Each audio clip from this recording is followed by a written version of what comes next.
국회가 편의시설이 잘 되었다 하지만은 지금 이 휠체어가 못 들어온 상황으로 지금 밖에 한 절반 못 들어온 것 같습니다. 정말 죄송하고 여러분들한테 미안한 마음을 먼저 전하겠습니다. 우리 척수 장애인은 여러 가지로 차별을 받고 있지만은 이렇게 우리 세미나실에도 이렇게 들어오지 못할 정도의 그 편의시설이 안 됐다는 것은 상당히 여러분들에게 대단히 미안한 생각을 갖습니다. 우리 척수 장애를 가지고 있는 우리 이 친구분 여러분들은 장애 유형별로 따져서도 제일 힘드는 상황을 살고 있습니다. 20대, 30대가 제일 많고요. 그 중에도 사고로 인해 가지고 척수 장애를 입게 되면은 약 46%가 최저 생활 수급자로 바뀝니다. 그리고 약 장애인 중에서도 취업률이 약 20% 미만으로서 정말 이 척수 장애를 가지고 있는 여러분들은 여러 가지로 차별을 받고 있고 생활에도 안 되면서 또 이런 환경, 이렇게 지금 국회에서 편의시설 잘 되었다 하지만은 접근성이 부족해 가지고 들어오지 못하는 이런 참 억울한 생활을 하고 있습니다. 그러나 여러분들이 소망을 가지시고 오늘 또 재활협회 부회장으로 계시는 이일영 우리 부회장님께서 토론자로 나오셔서 오늘 정말로 우리 척수 장애인들이 제도적으로 직장을 찾고 또 제도적으로 예산을 받아서 여러분들 삶이 변화될 수 있는 좋은 토론회가 되었으면 감사하겠습니다. 오늘 특히 이렇게 참석해 주신 여러 내빈 여러분에게도 다시 한번 감사의 말씀을 드리고 우리 척수 장애인들을 위해서 저는 국회에서 제도 개선과 예산 반영을 위해서 최선의 노력을 하겠다는 약속을 드리겠습니다. 오늘 여러분들에게 다시 한번 감사의 말씀을 드립니다. 감사합니다. 네, 말씀 감사합니다. 우선 그 두 사례 발표, 첫 번째 사례 발표를 한국장애인고용단 일산직업능력개발원의 직업지원처 처장으로 계신 이효성 처장께서 첫 사례를 발표해 주시겠습니다. 먼저 척수장애가 어떤 것인지는 잘 아실 겁니다. 근데 저희가 지체장애 유형에 이렇게 합해져서 있기 때문에 어떤 독특한 특징을 보고 이제 사회에서 바라보지는 않았지만 이제 척수장애라는 것은 또 독특한 특징을 가지고 있는 것으로 보여집니다. 먼저 후천적으로 척수가 손상되는 비율이 96.3%로 압도적으로 높다는 부분, 그리고 20대, 30대 청년층 발생 비율, 그다음에 산업재해 비율이 매우 높아서요. 그 일자리랑 많은 연관이 있습니다. 그리고 높은 학력 수준, 그리고 이제 15개 우리나라에선 장애 범주가 있지만 거기에 포함되어 있지 않기 때문에 기초 통계가 좀 미비한 부분이 있습니다. 그래서 이런 부분들을 이제 경제 상태랑 연결해 보면요. 전체 지체 장애인이랑 비교해 봤을 때 그 척추 손상 후 고용률이 23.3%로 어떤 지체 장애인의 절반 수준밖에 되지 않는 그런 부분이 있기 때문에 직업적으로 보다 중증이라고 볼 수가 있겠고요. 손상 후에 기초 수급으로 이렇게 되는 비율이 매우 높아서 이제 그런 것이 특징으로 나타나고 있습니다. 그러나 이제 그 취업으로 그 직업재활 이용 경험이 13.2%로 매우 열악한데요. 척수 손상 기간이 짧을수록 직업재활을 원하는 비율이 높은 것으로 나타나고 있습니다.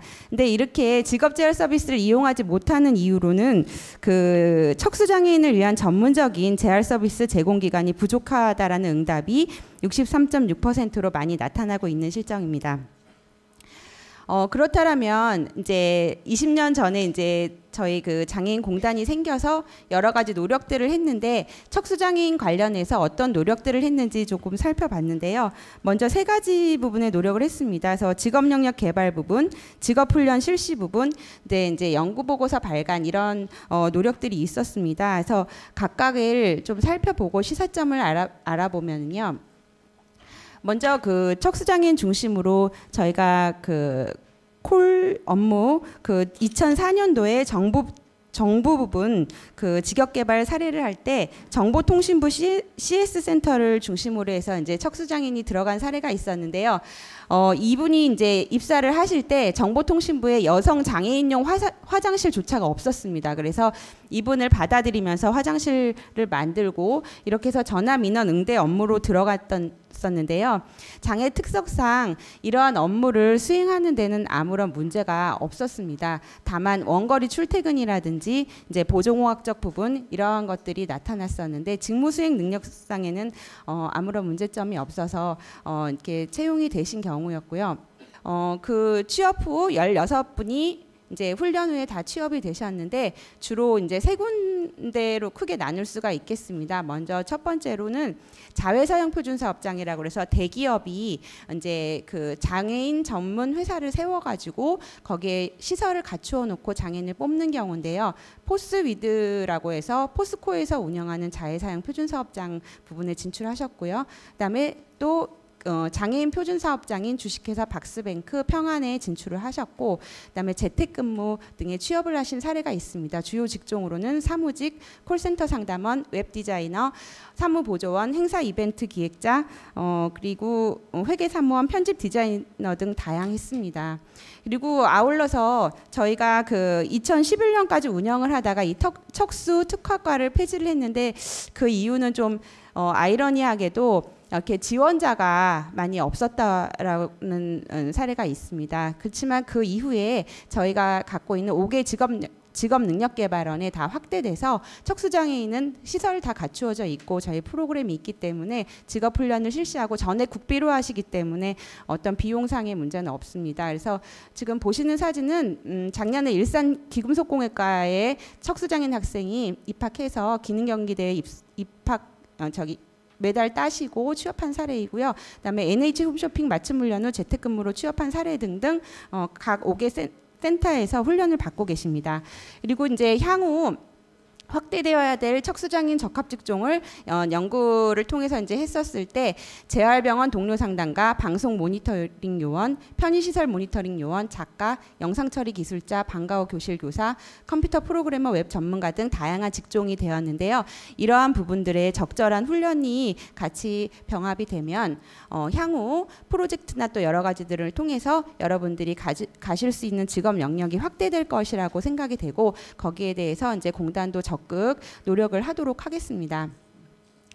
지금 척수장애인 관련해서 이제 직업을 통한 일상의 회복을 위해서는 이제 그 여러 가지 그 장애를 입으신 중도 장애를 입으신 척수장애인 분들도 취업하고자 하는 의지를 가지고 좀 적극적으로 노력을 해야 될 것이고요. 저희 측에서도 정보 접근성이라든지 심리적, 물리적 부분에 접근성이 더 원활해지고 또 여러분들이 더 양질의 직업에 갈 수 있는 자 간의 노력이 더 필요할 것 같습니다. 많은 그 훈련 기간에 대해서 많이 이렇게 입소를 해주신다든지 직업에 대한 많은 관심 부탁드리고요. 저희들도 계속 노력해 나가도록 하겠습니다. 예, 감사합니다. 예, 감사합니다. 이효성 처장님. 두 번째 사례는 김상인 동국사랑병원 간호부장께서 해주시겠습니다. 작년에 뉴질랜드 사회복귀 프로그램을 그 협회 간부님들하고 다녀오고 나서 이런 자리에서 또 뵀었던 것 같아요. 근데 그때 이제 뉴질랜드 갔을 때 총장님은 계속 저한테 이제 한국으로 돌아가면 동국사랑병원에서 할 일이 많아서 어떡하냐고 이제 농담 반 진담 반 그렇게 얘기를 하셨었는데요. 오늘 이제 발표할 고용 사례도 이제 그 중에 하나였던 것 같습니다. 저희가 이제 사회복지사를 작년에 고용을 하게 된 계기는 아까 말씀드린 대로 뉴질랜드 사회복귀 프로그램을 보고 와서 앞으로 재활병원에서 이제 사회복귀 프로그램을 더 활성화해야 되겠다 하는 얘기가 나왔고 이제 내부 토론을 거치면서 그럼 사회복지사가 꼭 있어야 되는 직종이겠다는 결론이 나왔습니다. 그래서 어차피 사회복지사를 뽑을 거면 저희가 척수장애인으로 고용을 하자는 결론이 나왔었고요. 그래서 작년 10월 달에 저희 이제 몇 명의 면접을 통해서 저희 이제 장 선생이 장석진 사회복지사가 뽑히게 됐습니다. 저희가 작년에 이제 병원과 어떤 연구소와 결합해서 또 진행했던 사업 중에 설문조사 사업을 한 가지 했는데요. 척수 손상인을 한 143명 정도 대상으로 해서 직업을 손상 전후를 좀 조사한 것들이 있었습니다. 근데 손상 전에 한 70% 정도 직업이 있으셨던 분들이 손상 후에는 한 80% 가량 직업이 없어지시는 걸 볼 수가 있었고요. 그리고 월 평균 가구 소득도 50만 원에서 500만 원까지 놓고 봤을 때 완전히 반대로 그래프가 변화되는 것을 볼 수가 있습니다. 저런 부분을 이제 또 한 가지 볼 수 있는 게 월소득이기 때문에 그 척수 손상인이 7만 명이라고 했을 때 1인 뭐 한 가구당 4명 가족으로 계산한다 하더라도 24만 명 정도가 경제적 어려움에 이제 와닿게 되는 그런 상황이 되는 것이죠. 그리고 개인 소득도 저렇게 200만 원에서 250만 원까지 좀 높으셨던 분들이 50만 원 이하가 60% 정도까지 저렇게 결과가 되는 상황을 저희가 설문조사에서 볼 수 있었습니다. 그래서 저희가 재활병원에서 원하는 서비스를 봤을 때도 재활 상담, 재활의 전반적인 상담이 가장 컸고요. 그리고 자립생활 훈련이나 일상생활 훈련, 그리고 취업 알선 등으로 그렇게 이제 이후의 경제적인 문제나 직업적인 문제에 굉장히 고민들을 많이 하시는 걸 볼 수가 있었고요. 그리고 희망 직종을 봐도 전문직이나 기술직, 사무직, 뭐 서비스직 이런 것들을 많이 희망하시는 것을 볼 수가 있었습니다. 저희 이제 채용된 이제 장석진 사회복지사인데요. 주로 이제 사회복지사 업무는 그 환자들 초기 면담과 그리고 병원 생활을 하면서 이제 주로 이제 면담입니다. 상담과 면담 위주로 하고 있고요. 그러니까 병실에 가서도 이제 환자를 만나고 치료실에 가서도 만나고 또 직원들과도 의사소통을 하면서 환자한테 어떤 것이 필요하고 병원 생활 이후에는 또 어떤 것을 준비해야 하는지 그런 것들을 그렇게 병원에서 이제 활동을 하고 있습니다. 뭐 사진 잘 보이시는지 모르겠는데요. 저렇게 일상생활 훈련실 가서 굉장히 저희들보다 환자분들이 친숙하게 느끼세요. 그런 차이점들이 또 있더라고요. 그래서 환자분들하고 굉장히 잘 지내는 모습을 볼 수가 있습니다. 직원들하고 저렇게 이제 회의도 하고 저희가 이번 달 말에 바자회를 하거든요. 그래서 그런 거 준비하는 회의들도 하고 있고요. 수가로는 인정이 되고 있지 않은 게 어떤 사회복귀 프로그램을 하거나 가정 방문까지는 수가가 인정이 되는데요. 아우팅, 그러니까는 외부에 나가서 저렇게 환자를 한두 명을 데리고 나가서 하는 활동은 수가 책정이 안 돼 있습니다. 그래서 저건 이제 자발적으로 장 선생과 병원의 어떤 의지를 가지고 하는 일들인데요. 이제 나사렛대학교 방문을 해서 진학 부분을 좀 같이 고민도 해주고 또 강의실도 같이 보고 그리고 또 일산의 럭비 팀들을 찾아가서 휠체어 럭비 하는 모습들을 보고 같이 견학하고 그런 모습들입니다. 근무하면서 이제 힘든 점들은 여러분들 다 아시겠지만 이제 대소변 관리죠. 그래서 대변 뭐 관리가 이제 뭐 밤에 안 되면 이제 아침까지 넘어오기도 하고 그래서 조금 출근 시간이 지연되거나 이런 문제점들이 좀 있었습니다. 그래서 출퇴근 시간 관리로 인해서 이제 일산으로 이사를 좀 하게 됐고요. 그리고 외부 활동이나 본인이 이제 강의를 하고 다니는 또 부분들 때문에 근무 시간에 대한 문제는 좀 탄력적으로 근무 시간을 조정하면서 주말이나 아니면 저녁 시간에 조금 더 환자들을 만나고 있습니다. 그리고 뭐 경제적인 문제는 아시겠지만 직업을 갖게 되면서 혜택을 받던 것들 못 받게 되는 것들이 있더라고요. 그래서 그런 것까지 계산을 하자면 사실 실질적인 소득은 얼마 늘지가 않은 거예요. 그래서 그런 문제들이 있고 중도장애인들이 직업을 갖고 일을 할 때 가장 중요한 것 중에 하나가 동료와 상사의 지지와 격려더라고요. 저도 이제 5개월 동안 얼마나 격려하고 지지했는지 좀 반성하는 계기가 됐고요. 좀 외모가 많이 이렇게 튀는 외모니까 여러분들도 보시면 많은 격려와 지지 부탁드립니다. 네, 감사합니다. 이제 발제를 하시겠는데 우리 이찬우 사무총장께서 발제 15분 동안 해주시겠습니다. 저기 안에 밖에서 아직 못 들어오신 분이 많이 계셔서 마음이 좀 아픕니다.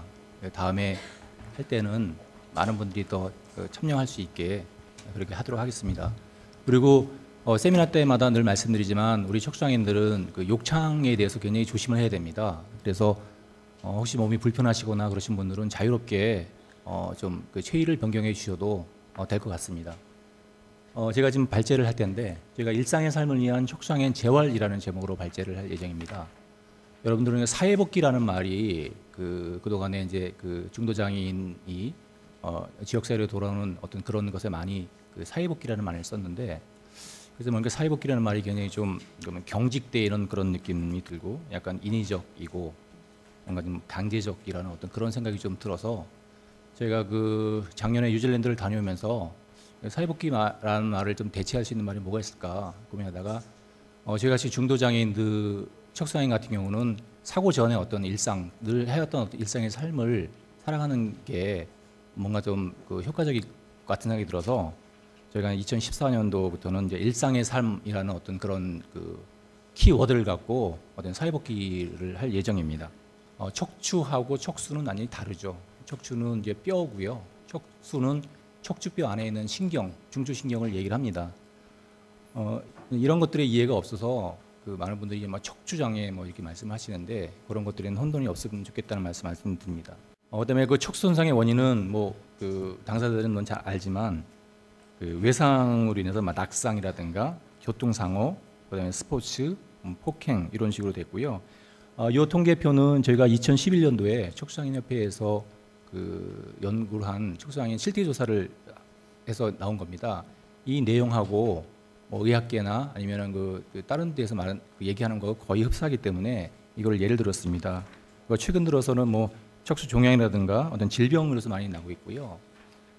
최근에 들어서 좀 척수 장애에 발생하는 양상이 좀 많이 바뀐 게 예전에는 이제 그 완전 손상이 많았는데 요즘에는 그 불완전 손상이 많아졌고 또 여성 척수 장애인들도 많이 발생하고 있고 그다음에 청소년도 많이 발생하고 있고요. 특히 그 노인들도 요즘 많이 발생하고 있는 추세가 있다는 것을 제가 그 어떤 연구소에서 본 적이 있는 것 같습니다. 사실 우리가 뭐 욕창이라든가 그다음에 방광 문제라든가 어떤 뭐 성기능 장애라든가 사실 이런 것만 이렇게 생각할 수 있는데요. 사실 그 위에 뭐 많은 분들이 통증에 대한 그 고통도 많이 하시고 있고요. 또 그 휠체어를 오래 그 하신 분들은 이제 근골격계 질환 그래서 뭐 어깨라든가 이런 데 많은 문제가 발생하고 있습니다. 또 복부 비만은 뭐 굉장히 심각한 문제가 됐고요. 또 당뇨, 척수 장애인들은 당뇨가 발생할 확률이 높다는 것은 이게 의학적으로 그 검증이 된 겁니다. 저희가 유산소 운동, 그러니까 근육 운동을 못 하기 때문에 거기에 인슐린 문제가 생겨서 척수 장애 오래가 되면 어떤 당뇨 문제가 발생을 하고 있습니다. 근데 사실은 이렇게 척수 손상으로 인해서 많은 문제가 발생하고 있지만 이런 것들에 대한 체계적인 가이드맵이 없다는 거죠. 그러니까 척수 장애를 입고 나면 5년 후, 10년 후, 15년 후, 20년 후에는 어떤 질병이 발생이 되기 때문에 이런 거를 사전에 뭐 준비를 한다든가 예방한다든가 어떻게 하라는 아무런 그런 가이드라인이 없습니다. 그냥 우리들은 그냥 선배들이 하는 어떤 그런 얘기를 듣고 그냥 이렇게 그렇게 하는데 이런 것들도 뭔가 체계적으로 해서 어떤 그 건강을 좀 유지할 수 있는 어떤 그런 것들이 있었으면 좋겠다는 생각이 들었습니다. 어떤 바람직한 사회복귀 재활 체계에서 말씀드린데요. 이거는 뉴질랜드의 사례를 좀 말씀드리겠습니다. 물론 뉴질랜드하고 우리하고 어떤 그 단순 비교하고는 되게 어렵습니다. 어떤 뭐 그 복지 제도나 어떤 뭐 인구의 수나 이런 것들이 많이 다르기 때문에 하지만 뉴질랜드의 어떤 그 체계도를 통해서 분명히 개선하거나 그 발전할 수 있는 문제가 될 수 있기 때문에 말씀드리고요. 여기 보시면 그 회색 그레이 계통이 이제 병원입니다. 병원에서의 어떤 재활 시스템도 한국하고 많이 다릅니다. 우리는 뭐 정형외과나 신경외과에서 치료를 하고 나서 그 다음에 이제 뭐 재활학으로 전과가 되는데 뉴질랜드 같은 경우는 그냥 그 수술실에 들어올 때부터 그러니까 응급센터에 들어올 때부터 신경외과, 정형외과, 비뇨기과, 재활학과가 합동 진료를 하게 돼 있어요. 그래서 굉장히 진료가 굉장히 체계적이고 빨리 되고요. 그다음에 어느 정도 그 상처가 아물게 되면 그때부터는 환자로서 그 장애인을 대하는 게 아니고 장애인으로서 대해야 됩니다. 그래서 뭐 이게 뭐 저희가 갔던 병원에서는 환자복도 안 입혀요. 일반 사복을 입히게 되고 퇴원 전 일주일 전에 그 가정하고 똑같은 구조의 어떤 호스텔이라는 걸 만들어서 지역사회에 복귀할 수 있는 어떤 그런 게 되고 굉장히 그 좀 놀랬던 거는 병원이라는 곳에서 어떤 그 척수장애인 협회하고의 굉장히 유기적인 어떤 그런 관계를 많이 맺어서 협회하고 어떤 그 사업도 많이 하고 그런 걸 많이 봤습니다. 어떤 이런 걸 봤을 때는 그 뉴질랜드 나라가 어떤 장애인을 보는 어떤 관점이 의료적 관점이 뭔 필요하지만 그 후에는 어떤 사회적 관점으로 돌아가게 되고 어떤 당사자의 어떤 적극적인 참여, 어떤 동반자로서의 어떤 그 파트너십을 갖게 한다는 어떤 그런 것들이 있고요. 이게 노란 부분 같은 게 이제 우리나라로 따지면 이제 척수장애인 재활지원센터 같은 건데요. 사실은 척수장애인은 평생을 관리하고 돌봐야 되는 장애인이거든요. 병원에서 그다음에 지역에서 계속 그 관리하고 모니터링할 수 있게 그런 것이 필요하는데 사실 여러분 알다시피 우리나라에는 그 200개의 장애인 그 복지관이 있지만 척수 장애인 유형으로 된 건 하나도 없고요. 또 그 장애 복지관에서 척수를 특화해 가지고 한 프로그램이 거의 없습니다. 그런 걸 봤을 때는 어떤 그 각 지역마다 척수장애인 재활지원센터를 통해서 병원과 계속 유기적인 관계를 통하면서 그 척수장애인들을 지속적으로 관리하고 그들에게 계속 동기부여를 할 수 있는 어떤 그런 것들이 필요하다고 생각이 됩니다. 그다음에 그 척수장애인의 직업재활에 대해 지원에 대한 말씀을 드리겠습니다. 그 저희가 뭐 권역별 그 재활병원도 있고 대한민국에 공공기관이 되게 많습니다. 병원도 많이 있고요. 국립재활원도 있습니다. 그런데 국립재활원에 척수장애인 의사분은 계시지만 척수장애인을 상담을 하고 뭔가 그 사회복귀 지원을 하실 척수장애인 당사자가 없습니다. 이거를 계속 말씀을 드렸는데도 잘 안 되시더라고요. 왜 안 되는지 모르겠습니다. 그 재활병원에 척수장애인이 직원으로 있다는 것만으로도 그 지역사회로 복귀할 수 있는 사회복귀를 할 수 있는 동기부여가 되거든요. 나도 할 수 있고 그분을 통해서 많은 정보를 얻고 힘을 얻을 수 있는데 뭐 이런 일에 좀 했으면 좋겠고요. 또 복지관 같은 데도 물론 그 뭐 경중의 장애인분들이 근무를 하고 계시지만 여기에도 척수장애인들이 적극적으로 좀 취업이 됐으면 좋겠다는 말씀을 드리고요. 그다음에 사회활동을 지원하려면 여러 가지 지원이 필요합니다. 이동보장구, 그다음에 그 도뇨를 할 수 있는 넬라톤 이런 것들도 보험화가 돼야 되고요. 특히 수동 휠체어, 여러분 타고 있는 수동 휠체어 지금 얼마짜리입니까? 거의 다 300만 원, 400만 원이 돼야 이 휠체어를 탈 수 있습니다. 이 휠체어를 타야 우리 어깨를 보호하고요. 어깨가 보호가 돼야 의료비를 절감할 수 있습니다. 근데 이 휠체어에 48만 원의 어떤 그 급여만 지급이 됩니다. 나머지 250만 원, 300만 원을 개인 부담을 해야 됩니다. 경제적 어려움이 있는데도. 또 사지마비 장애인들 굉장히 고가의 그 특수 휠체어를 타야 되는데 휠체어 800만 원, 1000만 원 합니다. 근데 이거 209만 원만 지급하고 있습니다. 어찌 이런 것들도 좀 현실화시켜서 어떤 보장구를 통해서 척수장애인들이 그 지역 그 사회복귀를 할 수 있는 어떤 그런 계기가 마련됐으면 좋겠고요. 또 그 말씀드리고 싶은 거는 일을 현재 하고 있는 장애인에 대한 근로 유인 제도가 많이 필요하다고 생각이 됩니다. 우리나라는 일을 하는 사람들에 대한 특혜가 많이 없어요. 일을 안 하고 뭔가 이 수급권자나 차상위 계층의 어떤 제도가 많이 돼 있어서 어떤 근로 유인을 할 수 있는 제도, 예를 들면은 많은 장애인들이 근로를 할 때 가장 걱정하는 게 의료비거든요. 그러니까 직장을 다니시는 분들은 어떤 의료비에 대한 지원 같은 것도 필요했으면 좋겠고요. 또 4대 보험을 열심히 붙습니다. 10년도 붙기도 하고 15년도 붙는데 이거 60세가 돼야지 탈 수 있어요. 장애인들은 수명이 짧아가지고 뭐 보험도 잘 안 들어주는데 사실 어느 정도 조건이 되면 이 연금도 조기 수령할 수 있는 어떤 그런 제도가 필요할 것 같고요. 직장생활에서 받는 어떤 스트레스 이런 것들을 해결할 수 있게 어떤 레저 활동을 할 수 있는 어떤 바우처 이런 것도 좀 필요할 것 같습니다. 그다음에 아까 말씀드린 것처럼 척수장애인협회는 척수장애인의 특성을 너무나 잘 알기 때문에 척수장애인들의 어떤 직업활동 연계 어떤 이런 것들을 많이 하고 싶습니다. 그래서 지금 장애인개발원에서 중증장애인 직업재활 지원 어떤 그 사업을 하고 있는데 저희는 아직까지 못 하고 있습니다. 기회가 된다면 저희도 이 지원을 받아서 대한민국의 척수장애인들의 어떤 구직 부인 활동을 하는 것에 일조를 하고 싶습니다. 법적으로 척수장애라는 거를 도와줘야 된다는 게 없으면 안 돼요. 그렇기 때문에 복지관이 없어요. 센터도 마음대로 질 수가 없습니다. 그래서 뭐 그런 것뿐만 아니라 척수장애인을 제대로 효율적으로 사회복귀를 하고 일상의 삶을 되돌리기 위해서 또 척수 유형의 어떤 사각지대를 해소하고 어떤 앞으로 뭐 그 등급 폐지가 된다고 하는데 등급 폐지를 하게 되면 각각 유형에 맞는 어떤 특성을 살려서 어떤 그 지원을 하거나 서포트를 해야 되는데 그러기 위해서는 척수장애 유형 분리가 꼭 필요하다. 2003년도에 사실 2006년이군요. 그 3단계 장애 범주 확대 방안 연구를 통해서 척수장애가 유형 분리가 필요하다는 게 계속 연구가 되어 왔거든요.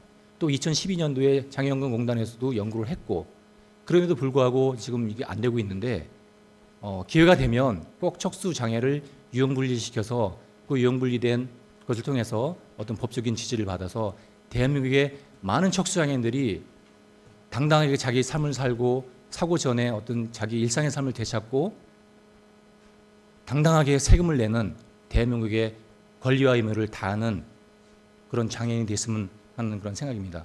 고맙습니다. 첫 번째 토론은 나사렛대학교의 박종균 교수님이신데 우리 이번에 박사학위 수여해가지고 박종균 박사님께서 첫 번째 토론을 맡으시겠습니다. 이 자리가 국가와 사회가 법을 지키라고 요구하는 자리라고 생각이 듭니다. 짧게 얘기하려니까 어디까지 해야 되는지 모르겠는데요. 저는 그 척수장애를 여러 가지 구분을 해봤는데 한 세 가지로 구분을 먼저 해봤습니다. 삼중장애 그렇게 표현을 해봤는데요. 척수장애는 첫 번째 중증장애, 두 번째 중도장애, 세 번째 중복장애의 특징을 가지고 있습니다. 그러니까 삼중장애, 어떤 장애 유형보다도 심한 중증의 장애죠. 그 중에서 경수장애인들은 우리들끼리 얘기가 그 특등장애라고 특급장애라고 표현할 만큼 아주 중증의 장애를 가지고 있습니다. 그런데 이런 척수장애인들은 중도장애의 특징 때문에 사회 경험이 있어서 그 이력성 중도장애라고 표현을 하는데요. 사회 경험이 있어서 접근성하고 그다음에 심리적인 장애 수용하고 이런 것들만 해결되면 우리 사회에서 아까 사무총장님이 말씀하신 대로 얼마든지 그 사회에서 역할을 할 수 있음에도 불구하고 그런 심리적인 문제, 그다음에 접근성의 문제 이런 것들로 인해서 우리는 방치되어 있는 것이나 마찬가지죠. 그래서 그런 것들이 해결돼야 된다고 생각을 하고요. 그다음에 중도장애인으로 특징에서는 우리나라 그 척수장애인들이 보통 20대, 30대 장애를 많이 발생이 되는데요, 사고로. 이때는 이제 가정을 꾸리고 있거나 가장의 역할을 하죠. 그래서 척수장애 문제는 장애 당사자의 문제만이 아니라 가족의 문제이기도 하고 그리고 그 자녀들의 문제, 3차 문제까지 문제가 발생이 되죠. 저도 사실은 척수장애 이후에 이혼을 하고 가정이 해체되고 그리고 우리 아이들이 지금도 26살이나 됐는데 어려움을 겪고 있는 경험을 하고 있는 사람이거든요. 이렇게 여러 가지 문제가 있는 척수장애인들 사회복귀 당연히 해야 됨에도 불구하고 많이 어렵습니다. 그래서 그런 어려운 것들 왜 그럴까를 생각을 해봤는데요. 보통 의학 영역에서는 척수장애인들 그 재활 단계를 급성기, 재활치료기, 일상적응기, 사회적응기, 사회복귀기 이렇게 표현을 하고요. 재활 영역에서는 의료재활, 교육재활, 직업재활, 사회재활, 심리재활 이렇게 구분을 합니다. 문제는 이런 것들이 당사자 중심이 아니라는 거죠. 사회복귀를 하고 재활을 해야 될 사람들은 우리인데 척수장애인들인데 전문가들은 자기 나름대로의 체계와 틀을 가지고 있다는 거죠. 이게 가장 큰 문제라서 첫 번째로 주장하고 싶은 것은 사람 중심 재활체계가 되었으면 좋겠습니다. 저도 한 20년이 넘었고 사무총장님도 20년이 넘었고 대부분 20년이 넘으신 분들도 많으신 걸로 알고 있는데요. 20년 전이나 지금이나 척수장애인들은 똑같은 것이 하나 있습니다. 병원에서는 3개월 뒤에 퇴원하라 그러고 우리는 어디로 갈까를 걱정하고 있어요. 지금도 인터넷 카페 보면 그런 글들 계속 올라오고 있습니다. 수술 끝나고 퇴원하라는데 어떻게 할까요? 어디로 갈까요? 집으로는 못 가는데 환경이 안 좋아졌는데 그래서 병원을 전전하게 되죠. 병원 탐방이라는 용어가 그래서 나왔죠. 그래서 2년씩 3년씩 심지어는 10년 이상 병원에 머무르고 있죠. 그것을 또 사회에서는 도덕적 해이라고 욕을 하고 있고요. 그래서 우리는 재활하고 사회복귀를 해야 되는 사람들은 척수장애인이니까 척수장애인 중심의 재활체계가 만들어져야 된다. 그렇게 생각을 하고 있고요. 그 다음에 두 번째는 이런 재활체계들이 연계돼서 지속적인 방식으로 되었으면 좋겠어요. 병원에 3차 병원에서 수술 끝나면 재활병원으로 자연스럽게 연계가 되고 재활병원에서는 다시 사회복귀를 하기 대한 쪽으로 연계가 되고 그리고 원직장 복귀를 위해서 직업으로 다시 연계가 되는 자연스럽게 연계가 되는 재활체계가 필요하다고 생각합니다. 세 번째는 총장님도 말씀해 주셨는데 우리나라는 당사자 참여가 너무 안 되죠. 가장 아쉬운 것이 병원에서는 환자 역할 그리고 장애인복지관에서는 이용자 역할 역할 대상일 뿐이죠. 연구에서는 연구 대상. 우리는 그 대상일 뿐이었고 주체가 된 적이 거의 없죠. 이제 척수장애인협회에서 그 역할을 하고 있지만 사실은 예산은 한정돼 있고 그래서 많이 어렵습니다. 그래서 역량 강화도 중요하고 그다음에 당사자 참여가 정말 중요합니다. 외국의 사례를 보더라도 스위스, 뉴질랜드, 호주 지난해 학위 논문을 쓰느냐고 자료들을 다 훑어봐도 또 직접 가봐도 당사자 참여가 이렇게 안 돼 있는 나라는 없습니다. 그래서 당사자 참여 그리고 척수협회의 역할 정말 소중하다는 생각을 하고요. 네, 마지막으로 사회 문화 인식이 중도장애인들도 척수장애인들도 역할을 해야 되는 사람, 사회 복귀를 해서 활동을 해야 되는 사람이라는 인식이 됐으면 좋겠어요. 그래서 재활치료는 그 사회 복귀를 목표로 하고 사회 복귀 지원은 자립생활을 목표로 하는 이런 패러다임이 좀 전환이 되었으면 좋겠다고 합니다. 저는 오늘 주제를 척수장애인의 사회 복귀, 여정에서 길을 잃다 이렇게 주제를 정해봤습니다. 이 주제가 원래가 있었던 길을 잃은 것이 아니고요. 우리나라 척수장애인 사회 복귀에는 길이 없었어요. 예전에도 없었고 지금도 없습니다. 그 길을 척수장애인 우리는 너무 잘 알고 있어요. 외국 사례도 있어요. 자료에도 있어요. 그런데 국가와 사회는 그걸 들어주지 않아요. 우리는 너무 잘 알고 있는데요. 그래서 이런 세미나를 통해서 우리가 알고 있는, 우리가 반복해서 어려움을 겪었지만 앞으로 나오는 척수장애인들은 이런 어려움 겪지 않도록 이런 세미나 열심히 하고 열심히 활동하고 그럴 필요가 있다고 생각이 됩니다. 예, 여기까지 하겠습니다. 고맙습니다. 다음 우리 변경희 교수님이신데 하실 말씀 많을 것 같은데 미안하지만 좀 짧은 시간 내에 한 번 더 토론을 해주시기 바랍니다. 예, 이제 한신대에서 온 변경입니다. 뭐 한 달에 평균적으로 한 2번 정도는 늘 뭐 이렇게 발표를 하고 말을 하는 그 입장인데 오늘은 진짜 할 말이 없어요. 그리고 참 반성했던 생각이 드는 거예요. 왜냐하면 내가 과연 척수장애인 직업재활사로서 직업재활 전공자로서 척수장애인들의 직업재활에 얼마큼 기여했냐라는 생각이 사실 아까 들어오면서부터 계속 갈등을 사실 했습니다. 그래서 막 따지고 보면 내가 간접적으로 기여한 거는 예전에 제가 모금회에서 배분위원 할 때 그때 척수장애인들은 제가 특성을 보면 병원에서 우리가 잡지 못하면 어디 갔는지 몰라요. 그래서 저는 7만 명이 넘는다고 생각해요, 개인적으로. 예, 그러니까 그 병원에서 잡아야 되는 거 너무 잘 알기 때문에 모금회에서 그때 막 얘기해서 그때 7천만 원인가? 그래서 병원 동료 상담 이건 꼭 해야 된다. 그러니까 의식들이 없었어요, 배분위원들이. 근데 이건 꼭 해야 된다라고 그때 밀어서 그 지원했던 거. 또 이제 맨날 장애인 개발원에 가면 척수장애인 협회에다가 우리 직업재활 사업 하게 하자라고 맨날 말 보태는 거. 또 교통장애인들 병원을 세우거든요, 양평에요. 거기에 직업재활 사업을 척수장애협회가 더 잘한다. 근데 이건 국토해양부에서 이제 하는 사업이라 이게 보건복지부에 있는 단체를 줄 수 없는 거예요. 그랬을 때 어쨌거나 우리 그런 데서 좀 벗어나서 우리 척수장애에서 하자. 이런 거 정도밖에 없고 내가 너무 한 게 없다라는 반성을 했는데요. 또 돌이켜서 생각을 해보면 과연 우리나라에서 직업재활사로서 직업재활을 관리하는 데서 척수장애인들이 얼마큼 직업재활을 잘할 수 있을까? 또 그것도 반성이 필요하다고 생각했어요. 지금 아까 뉴질랜드에서 보셨지만 대부분 저도 또 미국에서 일할 때는 척수장애인이랑 제일 많이 일했었거든요. 그때 원칙이 원직장 복귀예요. 그리고 척수장애인들은 워낙 스펙트럼이 다양해요. 뭐 이거는 위에서부터 아래까지 너무 다양하기 때문에 직업에 대한 다양성을 모르고는 우리가 척수장애인들 직업을 원직장 할 수 있는 주제들이 되는 사람이 과연 대한민국에 몇 명일까라는 생각도 했어요. 왜냐? 장애인 복지관에 가면 다 지적장애인이거든요.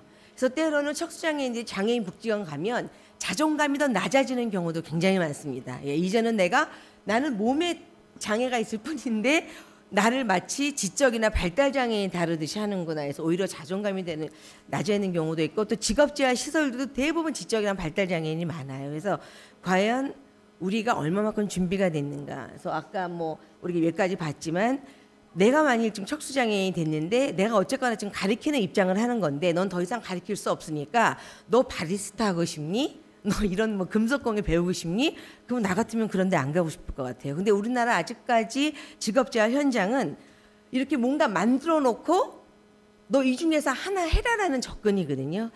야, 그거에 대해서 내가 얼마만큼 목소리를 냈나라는, 사실 오늘은 굉장히 반성하는, 개인적으로는 되게 반성하는 시간이고, 왜냐, 척수장애인들은 개별적으로 접근해야 되고, 뭐 여러 번 얘기가 나왔지만 예전 직업 복귀를 목적으로 해야 되는데, 뭐 사회가 발전이 안, 그러니까 사회가 준비가 안 됐고, 뭐 그 고용주가 뭐 발전이 안 됐고, 이런 여러 가지 사회적인 환경 얘기 여러 면 하셨는데, 과연 우리 전문성으로 갖고 있는 뭐 공단에서도 오셨고 뭐 개발원에서 오시지 않은 것 같은데, 우리 지금 직업자이라고 이렇게 장사하는 사람들이 얼마만큼 척수장애인들에게 준비가 됐느냐에 대한 그런 반성의 시간이 필요한 것 같아요. 너무 우리가 이렇게 만들어 놓고 그 중에 하나를 하라라는 접근으로는 당연히 모집되지 않죠. 왜? 나 그거 하고 싶지 않으니까. 나 그거보다는 좀 더 나에게 맞는 예전 일을 하고 싶으니까. 그래서 이런 거에 대한 기본을 생각하면 직업재활은 새로 시작해야 된다. 척수장애인들 직업재활은 새 판을 짜야 된다. 이런 생각을 많이 했어요. 왜냐하면 어렵거든요. 예, 어려운 것도 사실이고 사회가 준비가 안 된 것도 사실이고, 대표적인 국회만 하더라도 편의시설도 안 되는 게 현실이라는 건 당연하지만, 그래도 그걸 비판하기에 앞서서 직업재활은 새로 판을 짜야 된다라는 생각을 늘 알고 있었지만, 오늘은 이렇게 죄책감까지 느끼면서 내가 한국에 온 지 13년이 됐는데 후천적 장애인 중에서 가장 비중이 많은 척수장애인들을 위한 직업재활은 내가 너무 옆에서 이렇게 말만 보탠 것 같고 행동을 한 게 없는 것 같아서 사실 굉장히 사죄하고 싶고 죄송하다는 말씀으로 마무리하겠습니다. 예. 강력한 토론을 해주셨습니다. 반성하는 토론을 하셨는데, 저도 사실 마음은 우리 비슷합니다. 변 교수님하고.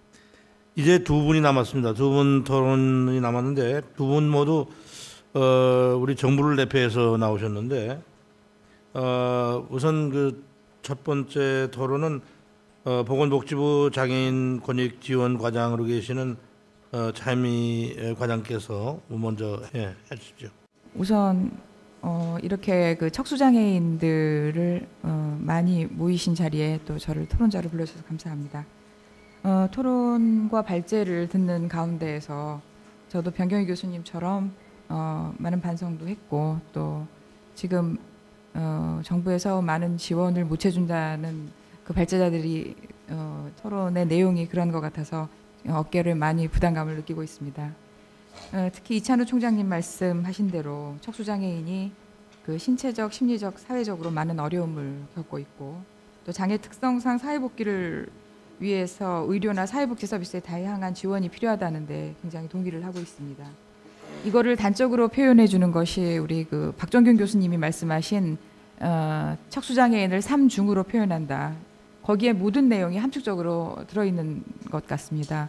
중복성과 또 중도, 그 다음에 어떤 그 중증, 이것은 정말 그 세 가지 짤막한 단어 속에 다양한 사회복지 서비스와 직업재활 서비스와 사회심리적인 서비스, 의료 서비스에 이르기까지 정말 우리나라 사회복지 또 장애인 복지 서비스를 다 아우르는 필요 서비스가 또 내포되어 있지 않은가, 이런 생각을 하고 있습니다. 충분하거나 만족스러우시지는 않겠지만 복지부 차원에서 지금 현행 어떤 복지 서비스를 하고 있는지는 척수장애인 협회 사무총장님이신 이찬우 총장님께서 말씀을 다 해주셨고요.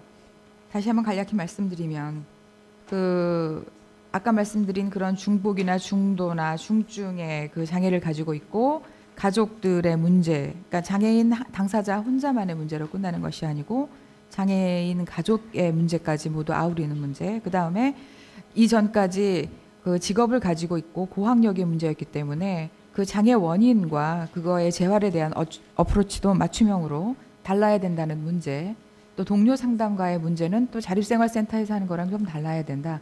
이런 필요성을 느껴서 지금 전문 프로그램을 지원하는 형식으로 해서 저희가 그 단체에 지원을 하고 있고, 그 단체에서 몇 개 지부를 통해서 센터를 지원하고 있는 걸로 알고 있습니다. 그래서 이런 그 프로그램에 모두 아우르는 의미에서 그 척수장애인 지원센터나 중앙회에서 그런 트랙으로 어프로치를 하나 맞춤형으로 제공을 하고 있고, 하나는 의료적인 문제가 가장 기본적이고 베이직한 문제라고 생각이 돼서 국립재활원을 중심으로 또 6개 권역별이 제주병원을 중심으로 해서 다 완성이 되었습니다. 그래서 지역의 편차가 의료 서비스의 편차가 되어서는 안 된다라는 취지로 6개 권역 병원에서 지금 운영 기준을 우리가 만들었습니다. 그래서 권역별 병원에는 척수장애인 재활 프로그램은 필수 프로그램으로 저희가 들어가도록 하고 있고, 소아재활과 함께 또 뇌손상 함께 필수 프로그램으로 저희가 운영 기준에 넣어서 그 프로그램을 꼭 실시하도록 하고 있고, 또 지난해에는 국립재활원을 어떤 뭐라 그러죠, 헤드쿼터 중심적인 그걸로 생각을 해서 그쪽에서 사회복귀 프로그램을 중심으로 병원에서 진행을 할 때 이런 정도의 사회복귀 프로그램은 진행을 해야 된다. 그래서 정말 우리 척수장애인들의 사회복귀 프로그램 지원을 위한 어떤 표준안도 마련이 되어서 그 매뉴얼을 지금 보급하고 있는 단계에 있습니다. 그래서 만족하지는 않지만 이런 그 척수장애인의 가족 지원과 여타 프로그램 또 병원 기반의 사회복귀 프로그램을 진행하고 있다라는 것을 말씀을 드리고 싶고요. 마지막으로 지금 다 염원이신 것 같은데 그 15종 이외에 척수장애인의 별도 장애 유형 분리에 대한 말씀을 하시는데, 이것은 사실은 제 소관 업무가 아니라서 제가 어떻게 깊이 말씀을 드릴 수 있거나 정책적인 대안을 말씀드리는 건 제 업무가 아니라 제가 말씀을 드릴 수 있는 입장은 아닌 것 같고요. 척수장애인도 역시 지체장애인의 일부로 지금 저희는 편의시설이나 접근 방식에 대해서 생각을 하고 있습니다. 좀 돌이켜보면 장애 유형이 지금 3단계로 업그레이드돼서 세분화되어 있었습니다. 1981년도에는 장애 종류가 4종류가 있었습니다. 심신장애자 복지법에. 그래서 시각, 청각, 지체, 정신지체 이렇게 아주 심플한 4분류가 있었어요. 그 다음에 2000년대에 들어가면서 10분류로 늘어났습니다. 그것이 2003년도가 되면서 15분류로 더 세분화가 됐습니다. 그래서 장애인이 지금 척수장애인이 6, 7만 명이 된다고 하셔서 안면이나 기타 다른 간질 장애인하고 좀 더 수적으로 많기 때문에 그거에 대한 필요가 느끼신다고 하시면 그것은 해당 정책과와 또는 다른 분과 좀 신중한 검토와 토의를 거쳐서 그것에 대한 논의를 해보시는 것이 좋으리라고 생각합니다. 만족하지는 않지만 여기까지 저희 토론을 마치도록 하겠습니다. 감사합니다. 예, 감사합니다. 예, 여러 가지 긍정적인 말씀을 해주신 것에 대해서 감사합니다. 예, 마지막 토론은 이명록 고용노동부 장애인 고용과장님께서 해주시겠습니다. 예, 반갑습니다. 아까 보조공학기기를 말씀을 해주셨는데, 그러니까 아무래도 이제 움직이시는 게 조금 부자연스러우시니까 저희들이 이제 그 기계의 힘을 빌려서 이렇게 일터에서 일할 수 있도록 도와드리는 게 이제 보조공학기기 사업인데요. 휠체어 같은 경우도 이제 고가라서 부담스럽다고 그러셨는데, 저희 사업장 내에서 그러니까 사업주에게 회사에 신청을 하게 되면 휠체어나 이런 것도 지원을 받을 수 있습니다. 저희 장애인 고용공단에서 그거를 무상으로 임대를 해주는 것도 있고, 그다음에 그냥 무상으로 드리는 것도 있고, 그런 두 가지가 있기 때문에 그런 것들을 활용하시면 될 것 같고요. 그다음에 금년 들어서 이제 척수장애인분들은 아무래도 출퇴근이 이제 직장을 가지고 계셔도 출퇴근이 좀 힘드실 것 같아요. 그래서 처음으로 저희가 그 차량을 개조할 수 있는 비용을 지원해드리는 제도를 올해 시행했습니다. 그래서 핸드 컨트롤라든지 뭐 이런 하여튼 차량을 쉽게 이렇게 운전할 수 있도록 하는 그런 장치를 부착한다거나 아니면 그 운전 보조기기 이런 거를 이제 출퇴근용으로만, 그러니까 저희는 이제 직장 고용과 관련된 지원을 한정하기 때문에 그런 출퇴근용으로 했을 경우에 최대 1,500만 원까지 개인에게 이렇게 지원해드린 그런 제도를 올해부터 이제 시행을 하고 있기 때문에 많이 이용을 해주시고요. 그 다음에 이제 다른 사람의 도움을 받아서 일을 할 수 있도록 도와드리는 제도도 운영을 하고 있습니다. 이제 많이 들어보셨겠지만 근로지원인 제도라고 해서 핵심적인 업무는 이제 장애인 본인이 수행을 하시고 보조적인 업무, 예를 들면은 휠체어 이동을 도와준다거나 아니면은 뭐 물건 드는 거 도와준다거나 이런 이제 보조적인 업무를 지원해 주는 분들이 이제 근로지원인인데, 저희들이 그 근로지원인들을 신청하게 되면 이렇게 보내드립니다. 그런 사업도 하고 있고요. 그 다음에 직장 생활을 많이 하셨기 때문에 장애 이전 수준의 그런 어떤 직무 능력 수준을 회복하는 게 굉장히 중요할 것 같네요. 그래서 그게 이제 저희들이 하고 있는 수단이 이제 훈련 기회를 드리는 겁니다. 그래서 직업 훈련을 시켜드리고 있는데 훈련을 받을 때 그런 직무 스킬만, 그러니까 일하는 방법만 배우는 것이 아니고 의료적인 어떤 치료라든지 그다음에 심리 치료 뭐 이런 것들도 이제 많지는 않지만 같이 병행해서 저희가 훈련할 때 같이 도와드리고 있거든요. 그런 프로그램도 이용하시면 될 것 같고 어쨌든 훈련비나 이런 거는 본인 부담 없이 약간의 수당을 받으면서 그 훈련을 받으실 수 있고요. 그래서 금년부터 저희들이 이제 어쨌든 훈련 기회를 많이 확대를 하려고 재정 당국과 협의를 하고 있습니다. 그래서 아시겠지만 저희 공단에서 훈련을 이제 제공하고 있는데 5개 훈련원이 있습니다. 일산, 대전, 대구, 부산, 광주. 그래서 수도권에는 일산에 있는데 기숙사 생활이 원칙입니다. 그래서 기숙사 생활을 하시면서 훈련을 받으실 수 있고요. 근데 이제 취업률이 90% 이상 굉장히 높기 때문에 이런 부분들을 신청하시면 활용을 하실 수 있을 것 같습니다. 그리고 그다음에 저희들이 이제 또 일하고 싶어 하시는 분들을 위해서 일하고 싶어 하는데 어떻게 해야 될지 모르겠다라는 분들을 위해서 취업 성공 패키지라는 사업을 하고 있습니다. 그래서 공단 지사에 신청을 하시면 처음에 이제 진단부터 시작해서 문제가 뭔지, 진로를 어떻게 어떤 분야에 어떤 자리에 취업을 해야 될지 이런 것들을 그 전문가들이 이렇게 같이 상담을 해서 진로를 정해주고 훈련을 받아야 된다 그러면 훈련 프로그램도 안내를 하고 그다음에 끝나면 일자리 알선도 시켜드리고 합니다. 그래서 뭐 개인적인 상담도 해드리면서 또 같이 이 장애인분들끼리 같이 모여서 하는 뭐 집단 상담도 해드리고 여러 가지 프로그램들이 있기 때문에 이 프로그램도 활용을 하시면 도움이 많이 될 것 같고요. 그다음에 아까 처음에 사례 발표하실 때 이제 그 척수 장애인을 위한 그런 직업군 개발 이런 사례 발표를 해주셨는데 맞습니다. 뭐 콜센터 서비스라든지 이거는 가만히 앉아서도 하실 수 있기 때문에 그런 업무라든지 아니면은 원격으로 이렇게 그 인터넷 서비스 지원해주는 인터넷 강사, 원격 인터넷 강사 뭐 이런 것들을 계속 개발을 해왔는데 중요한 건 이런 것들이 이제 확산이 되는 거고 현장에서 이렇게 적용이 되는 것이 중요하다고 생각을 하고 있습니다. 그래서 개발뿐만 아니라 현장에서 이렇게 적극 활용될 수 있도록 그렇게 노력을 할 거고요. 아울러서 이제 추가로 몇 가지 그런 직무 외에 추가로 척수장애인 협회라든지 공단 그다음에 구인 기업 이렇게 같이 협업을 해서 개발을 해 나가도록 그렇게 노력을 하겠습니다. 그리고 특히 이제 요즘에는 저희 부에서 추진하는 게 이제 시간제 근로, 그러니까 시간 선택제 근로라고 그래서 풀타임 8시간 일을 하기 힘든 분들을 위해서 시간제로 일을 할 수 있는 것을 많이 지금 권장을 하고 있고 지원을 하고 있습니다. 그래서 그런 시간제 근로도 활용하시면 도움이 많이 될 것 같고요.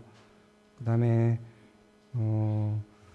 근로유인제도 아까 말씀하셨는데 이건 이제 복지부하고도 협의를 해야 되겠지만 어쨌든 저희들은 일을 하는 게 복지 수급을 하는 것보다 유리하도록 해야 된다는 게 저희 부의 기본 방침입니다. 그래서 어쨌든 뭐 의료비라든지 이런 것들 수급권을 연장해 준다든지 이런 노력들은 계속 해나가야 될 것 같고요. 그다음에 그 마지막으로 이제 원직장 복귀 그리고 개인 맞춤형 서비스가 필요하다라는 지적을 토론자분께서도 하셨는데 이것 굉장히 중요한 것 같습니다. 그래서 개개인에 맞는 그런 맞춤형 서비스를 제공할 수 있도록 그렇게 최대한 노력을 하도록 하겠습니다. 이상입니다. 네.